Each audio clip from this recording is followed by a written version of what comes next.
So my husband and I have been married for 10 years. He's in the military, and we move a lot. We've lived in 4 different states since we've been married. When we moved to California, we moved my parents in with us so that we could help them financially.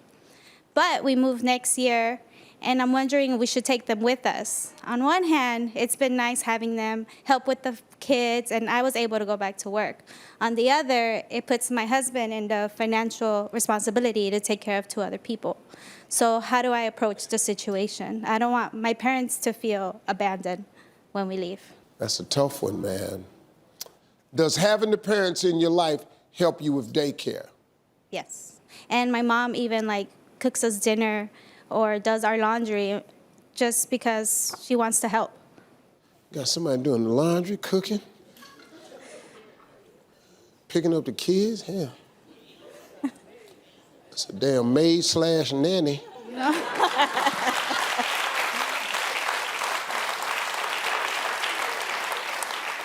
Is that your husband? Yes. Let me ask him a question. Let me just ask you this, man. So what is it you ideally would like to see happen? I would like to see them move with us because, for me and my wife, it takes a lot off of our shoulders, But at the same time, it's extra, So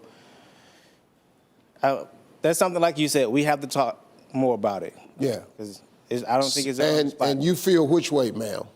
I think it's been a blessing to have them with us these last 3 years, but we've kind of made our life in the Army, we've made it work, and it worked, and they just added a bonus. So. Well, look, you got a husband who just said out of his own mouth, I kind of like them being there. Yeah. And it's okay. That's the real blessing is when your spouse accepts your family as their own. That's just jackpot, man. I'm in this, Marjorie's parents are up in age now, and they come and stay with us, and I've told them they can come live with us. I've told them, they just like their house in Memphis, man. They just like their damn house in Memphis. But when they get tired, I told them they can come live with us. They're no problem. And I like having that. They love seeing the grandkids. I get to call somebody Pop and Mama, which I ain't done in 20 years, man. I ain't called nobody Daddy or Mom or nothing like that. Mine gone, so it's kind of a cool deal. Just go and take them with y'all, hell, because let's go and take them with y'all. We'll be right back. Me and my husband has been married for 3.5 years, and he makes the decision concerning everything. And when it comes to my daughter, even me volunteering at church, he feels that I should be at home a little more than being at church. And basically, my question is, how do I get him to let me lead at times and him take the back seat? Can I just talk to your husband? Because I don't know. What's your name, bro? Marcus. How old are you, Marcus? 25. This is what my father told me. I had my father till I was 43. My father told me a long time ago, it's your job to buy the house. It's her job to make it a home. What you're doing is you're taking on all the responsibilities that ain't yours. Your life would be a whole lot easier. Do you know how much more she knows than you? Oh, yeah, she's very smart. Okay, well, let her be smart then. You're trying to make all the decisions. See, Rob, listen to me. You got this woman. Now, another thing that's happening here, bro, you kind of got out your league a little bit.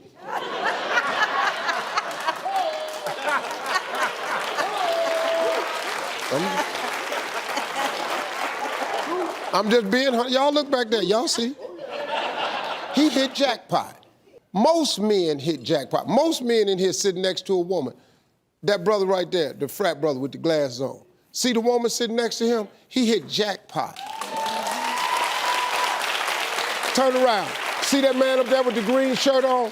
Look at the woman sitting next to him. He hit jackpot. It's not an accident. See this couple right here on the front row? Look at her. Now look at him. He hit the jackpot.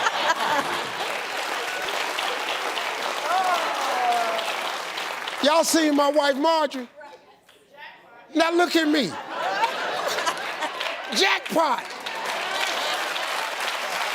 Dog.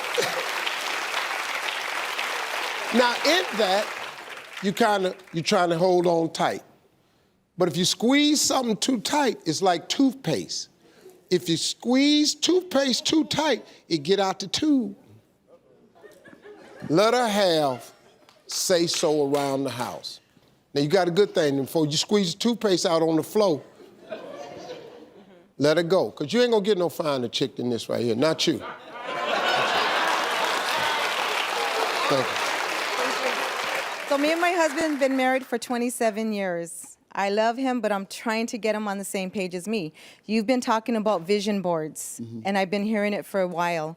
So I got motivated and pumped up, and I got my vision board, and I put up my dream car. So my husband, he's been prolonging his job. He is a substitute teacher, and he's been doing this over 10 years. And he says he's gonna go to school, and I'm just trying, really trying, to get him to get on the same page as me so we can have a healthier marriage. I'm gonna give you a solution to this. Here's what I've learned in my life, and listen to me carefully when I tell you this. People don't dream big enough. They just don't dream big enough. See, it's a huge mistake when you don't have exceptional dreams. Because let me share something with you. The problem ain't that if you dream too big and you miss it. The problem is if you dream too small and you hit it. That's the problem. That's the problem. You see, so your husband that's been a substitute teacher for 10 years, over 10 years, what's his goal? To become a what? A teacher. But see, guess what, though? Suppose he would just dream of being the principal. Right? Yes. Now, let's say he missed being a principal. He probably hit being a teacher.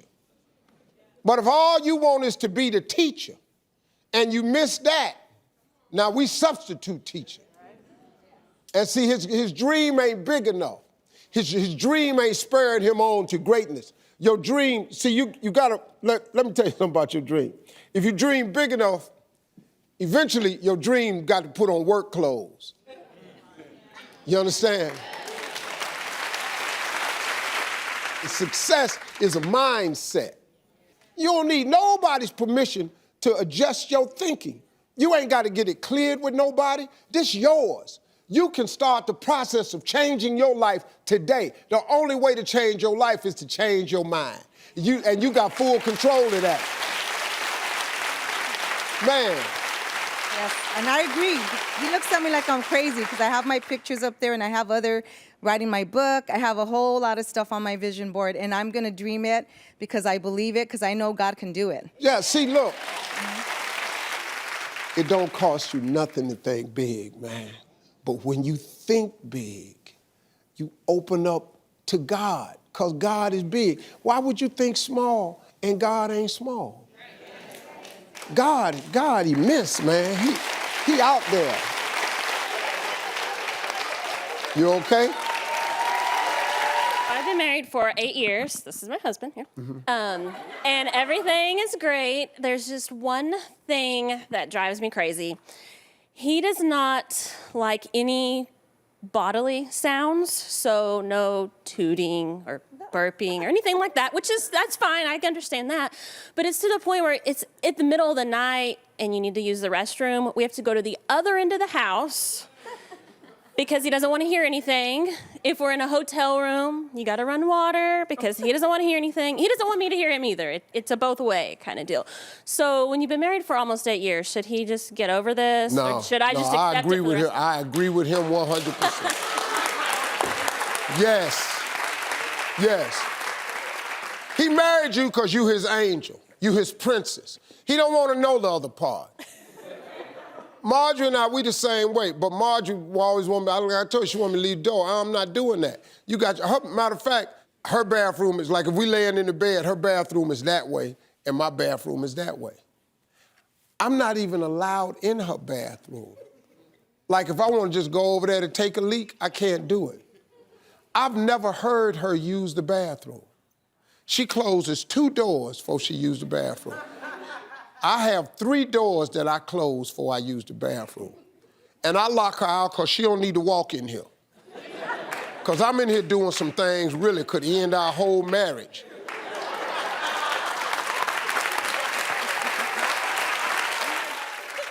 He don't want to hear that. You ought to be happy about that. Oh, I'm fine. I mean, I don't want to hear it either. I just, it's like, you got to get up and go to the other end of the house. It's just. See what you just said? Other end of the house. Ain't that a blessing? Designated restroom for this. Ain't that a blessing? It is a blessing. Y'all to put y'all money together so you can go to the other end of the house. Did y'all hear that? The other end of the house. There's some people in here going, other end. Hello. That was like I went to a hotel room one time. We stayed at a wonderful, it was really clean, really nice, wonderful. It was a Holiday Inn Express. And now I ain't done that in a long time, right? I'm at the Holiday Inn Express, I go in, I check in, I sit down. And I got to looking around my room and I realized I laid back on my bed with my hands behind back. I saw my sink right there. My clothes was hanging up right here. I could open my curtain with this foot, turn on the TV with my toe, cut the water on with my other leg, and hang my clothes up, and my ass was still in the bed right here. So if you and your husband then managed to get a house with a bathroom on the... Ain't she blessed? Yes. Thank you, Steve. If I was you, I'd keep walking to the other end. All right. That ain't a bad deal. I took care of you, homie. Me and you, baby. Men gotta stick together. We'll be right back.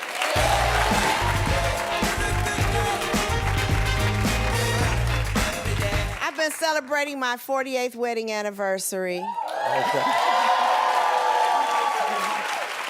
And I've been spending 50 plus years with the same person, sleeping in the same bed with this person. That's your husband? Been in the same bed with this person. Absolutely. Okay. And I'm an older woman now. And, when we get older, we go through menopause and, hot flashes, cold flashes, fan on, fan off, window up, all that kind of stuff. Yeah. So now I want to get a little bit more room in my bed. So I asked my husband, maybe 2 days a week, he would sleep in the guest room. I don't want to sleep in there either, but I asked him. Oh, okay. So how can I convince him maybe just 2 days a week to sleep in the guest room so we both could just kind of like stretch out? So your compromise is for him to go sleep in the guest room 2 days a week. Right. The room you don't want to go to at all. No. You do realize this ain't no compromise. See, a compromise is you give something, he gives something. All you want to do is send his ass to the other room. Ain't no.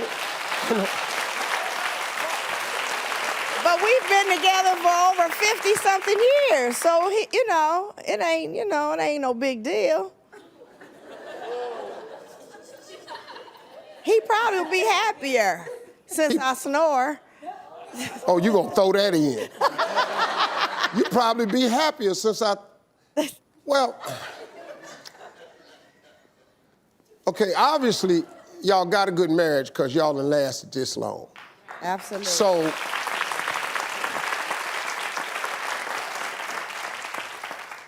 Maybe if you create an incentive Okay. for him to spend the 2 nights. What does he want to do sometimes that you don't really care for?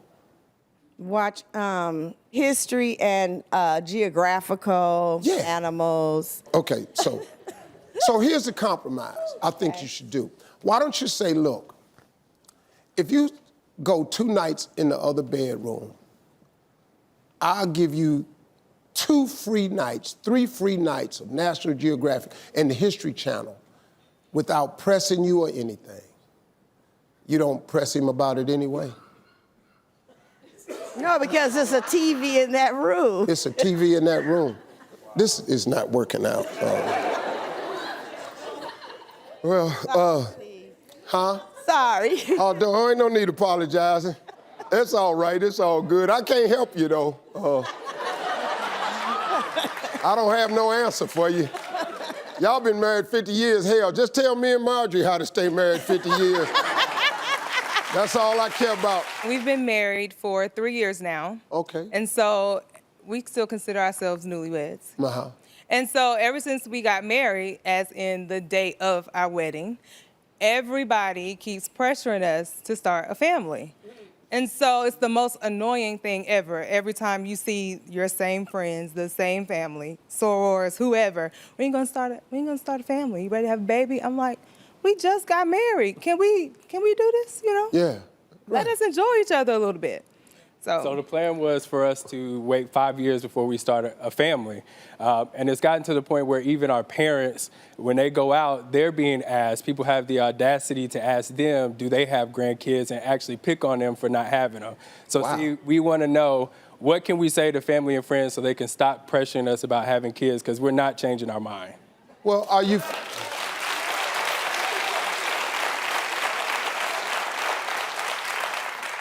Are you familiar with the phrase, ain't none of your damn business?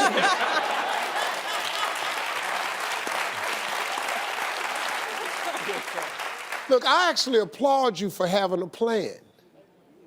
I wish I had a plan. I have 7 kids. I ain't planning on now one of them being here.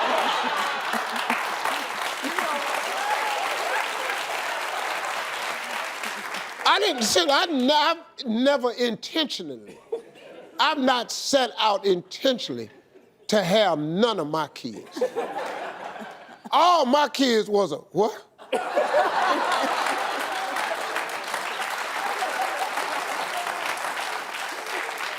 You know, I never had that, oh my God, we're waiting on the results. Now,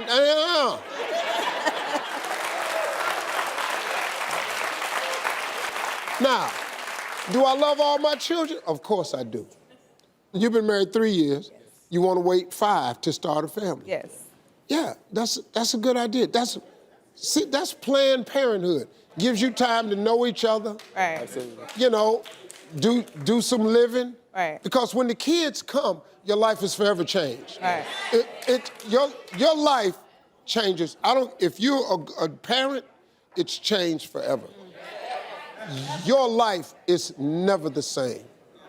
So you are absolutely right in waiting, enjoy your life, take all your trips, spend some time together, get to know each other, then have a baby. It'll be a lot more, you'll have done a lot of things that you wanted to do. Because when they get here, and you can ask anybody in this room, your life no longer belongs to you. It belongs to them. Keep the plan. Hey, Susan. Hey, Steve, listen, I just retired after working more than 32 years. Where you from? Alabama.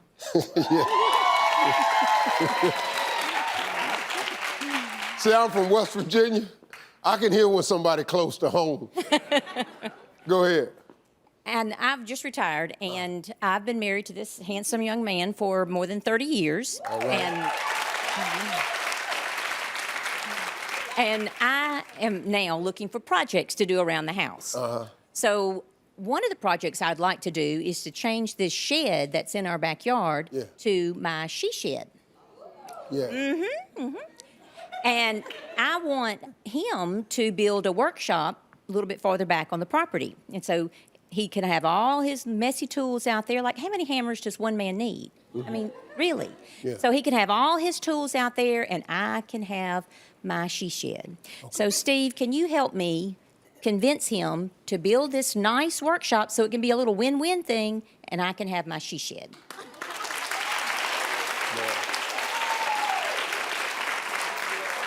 Now, how about this right here?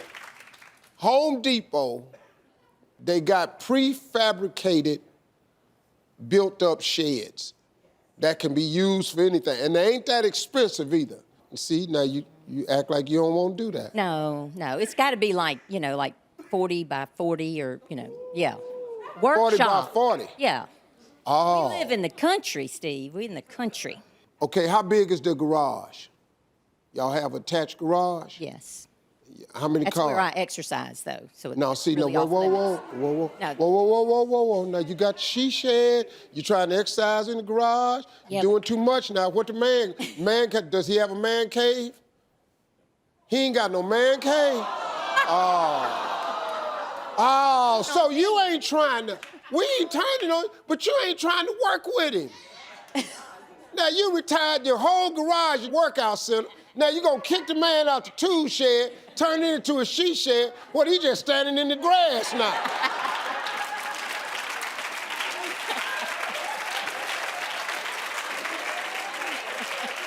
Would the garage be an ample workspace for you, sir?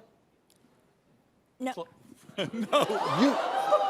You can't say, did you just try to answer for him? No. We all heard you. This gonna be on TV. This is airing on TV. Okay, here's what we gotta do. We gotta get the man a shed. So obviously you got a big enough backyard. Okay, we gotta get the man a shed. Okay, I'll tell you what I'm gonna try to do. I can't promise you this, but I'm gonna try. Let me call my friends at 84 Lumber. If I can get them to donate the materials for the 40 by 40, can he have his tool shed built back there? But you not, that would.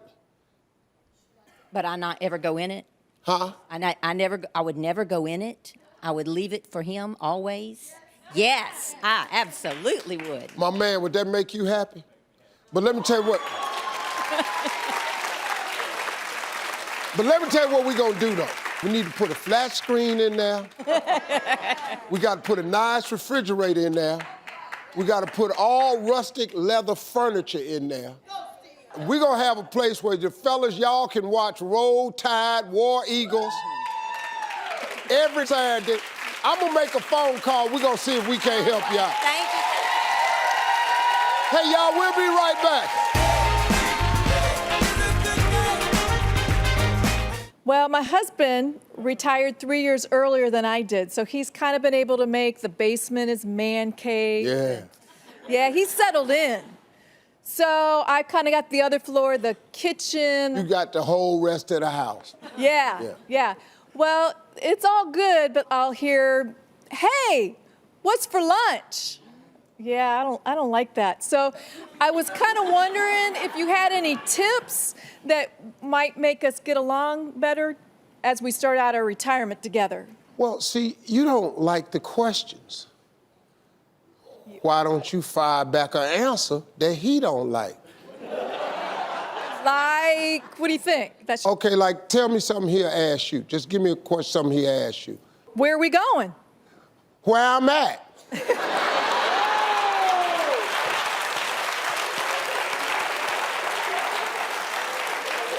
like it. I'll try that.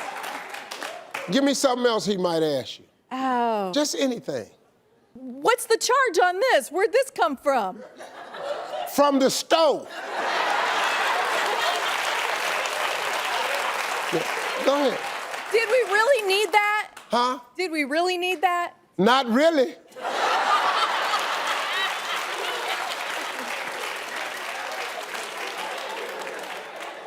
What's for lunch? Nothing.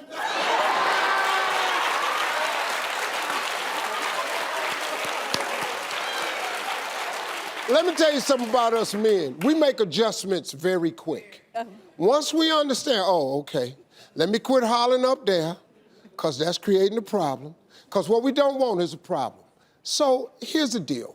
Figure out one day a week where you all can agree on something that you both enjoy doing. Do you all have like anything you both like to do? Yeah, we both like to walk and, watch the Steve Harvey show. Yeah, that's, see, so cool. So what's the best day for you all to take a walk? We're both retired, so it doesn't matter. Pick a day, you the boss. Wednesday. Wednesday is walk day. Anything else y'all do together? Bicycling? Ain't no need of trying to walk and bike in the same day. So bicycle on Saturday morning, walk on Wednesdays, have a dinner date. You're retired. You got every right to do what it is you want to do, finally. And he has the right to do what he wants to do. You both earn the right to do what you want to do. Let that man have his man cave. You got the rest of the house. Invite your girlfriends over, have a little tea. Enjoy your life. You ain't got, man, I wish. I can't wait to retire. But that's it. I would just enjoy my life, man. Just ride it on out. You know what I'm saying? All right, y'all, we having a good one. We'll be right back, y'all. Hey, Steve. I've been married for 9 years. Okay. So before we got married, I was building a relationship with his family. Then the siblings started telling me negative things about him. So I went to him with it, then he confronted them. Now I'm being considered messy. Our kids haven't seen the grandmother in 7 years. Now they don't invite them to any functions. Now, Steve, I don't mind not being part of the family or going to functions. I'm good with that. But, you know, he's still my husband and he have feelings too. Say if you were my husband, how would you feel as far as not wanting to be in the middle of something? Well, I mean, men don't like mess. You understand? Because we don't. See, if we can't fix it, we don't want to have, we fixers. If we can't provide the solution, we jacked. Because what do? We're fixers. If you come to us with a problem, our job is to fix it. So your husband is messed up because he can't fix it. But, so now he don't get invited to family functions. You cool with it, but you kind of feel for him because this is his husband, this is his family. The family wrong like two left shoes. Just let me say this. I don't know what could have said to make a grandmother not want to see her grandkids for 7 years because something got said. That don't make no sense. This is obviously a massive mess up of communication. Right. They told you something about your husband early on. You went back and told your husband. He confronted them about it. Now they call you messy. What was you supposed to do? It's your fiance. You're supposed to share stuff with him. Right, because I don't want to just sit around and knowing this is what's being said. Well, y'all got to try this. If you want to give it a shot for your husband's sake, y'all got to try to open up some form of communication. I can be the bigger person because I have reached out. I did say Happy New Year's last year. Hold on. One of them did I said respond. Happy New Year in 2018 now. But one of them responded. I'm not calling back over there in 2019. You ain't finna just ignore.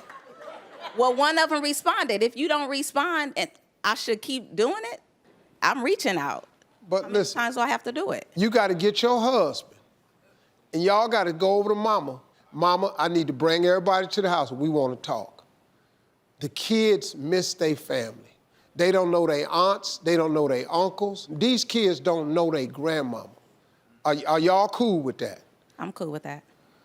No, I mean, you cool with the meeting? I'm cool with the meet. Oh, okay, yeah, because I was going to say.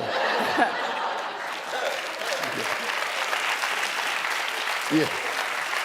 Ask your husband for 2019 if he'd like to go over and just sit down with the family. Okay. And just drive over grandmama's house. Ring the doorbell. Have them grandkids with them. Will do. Just try it. Thank you, Steve. Hi, Steve. So I'm pregnant with our third child. It's our first boy. You said you're pregnant with your third child and what? First boy. Oh, this your first, you got 2 girls? Yes. Oh, this is cool. So got that boy coming, man, yeah. Yeah. Yeah. So since we had 2 girls, I pretty much had the say of what their name would be. And I'm a big Beatles fan. So our first is named Penny Lane after the song, and then our second is Lennon after my favorite Beatle, John. And I really want to stick with the Beatles theme, but I want to get him on board with me. Because since it's his first son, or our first son, he wants more of a say of what the name will be. So my question is, how do I get him to go with the Beatles theme again? If it's possible. Yeah, you probably need to go and lose that Beatle theme. I mean, look, you got 2 girls. You've named them after the Beatles theme. Yep. He's getting his first boy. You have no idea what a boy is to a man. That is something. It's so crazy, man. It's like you get this little dude that gets your whole name. See, them daughters gonna get married and their name gonna change. This dude keeps the name. My name stays alive because of him. And I know exactly what to tell him about everything he's about to go through. See, he can't tell the daughters. Right. Up to a certain point, you know, he can demonstrate to them how a man should love a woman because they're gonna watch him love you. That's our biggest gift to our daughters, is showing them how a man should treat a woman by example. That's one of our greatest gifts. But after that, we ain't that good with them girls. But that boy, though, oh, he gonna walk that boy down the line. Go about there throwing balls with him and racing with him. Suppose he wants to name his son Junior. Do you? Well, let me ask you a question. If it was a boy and you did the Beatle theme, what would you name him? I like Harrison. You like what? Harrison? Yeah, he don't want that. No, I know. He already know. He already told me. He already told me no. Sir, what's your name? Joe Don, sir. Joe Don? Sir. Look how big he is.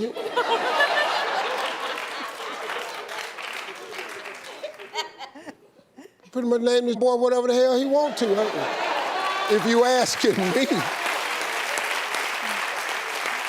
Let me ask you a question, ma'am. Let me ask you a question. Yep. Would you be absolutely ecstatic if your son grew up to be just like his father? Of course. Yeah, of course. Then let him do it. Let him do it. We'll be right back, everybody.